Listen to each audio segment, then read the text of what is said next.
I know what you're thinking. Why does a bald man have so many clippers? And you're right, I have no business owning all of these. I have a problem, people.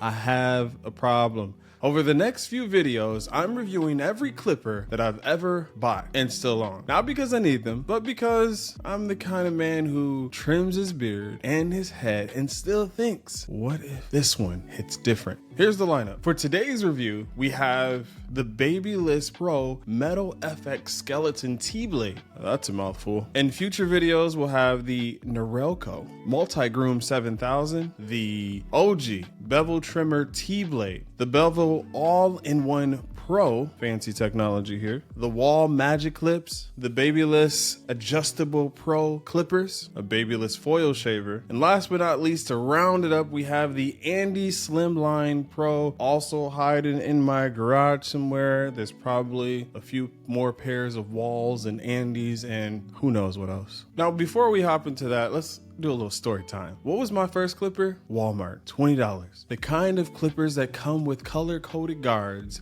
and a buzz. That sounds like it might explode. And my mom used to cut my hair. Not great, no hate, all love, RIP mom. But when you're 12 and you want a fire fade and she gives you a bowl and vibes, it's time to take matters into your own hands. Then came the barber college. $2.50 cuts from people still learning how to fade. Some memories were great and others were patchy.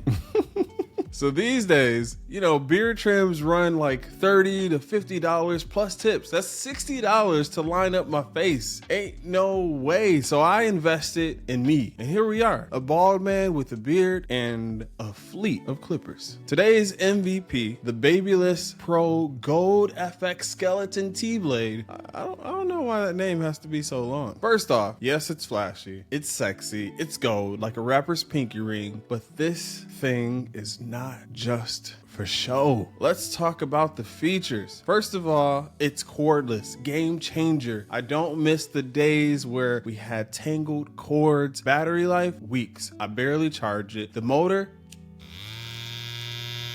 smooth and powerful, no choking, and it cuts through hair like butter. T-blade, yes, and more yes. Perfect for crisp lineups, beards, necks, edges, precision. And last but not least, the blade can go to a zero gap. You can set it close, real close, like cut yourself if you're not careful close. So why is this one in my fleet and what do I use it for? I use this one when I want that crispy line energy. Clean beard line, check. Sharp mustache, check. Bald head cleanup, easy. It's got good grip, nice balance. It doesn't feel premium, it's gold. It looks premium. And you pick this up and instantly you feel like you know what you're doing, even if you don't. I dropped $150 for these. And when I looked up that price, I scoffed a little. And I thought, yes, this is a steep price. And these are not the most expensive in my fleet. But if you do the math, 2 trips to the barbershop and these bad boys are paid for. And they don't argue when you show them a picture of your last cut. So if you want precision, portability, and pretty boy results without pretty boy prices, then these are pretty solid. My second favorite clipper of all time. And we'll get to number 1 soon. Listen, if you've got questions, drop them in the comments. Want a recommendation? Tell me what you're trying to trim and I'll suggest one for my dead collection. Listen, I'm not a barber, I'm not an engineer, I'm just a practical dad who got tired of overpaying to look halfway decent. Hit the like button if this helps, subscribe for the next one, stay crispy, stay budget conscious, and I'll see you in the next review. Deuces.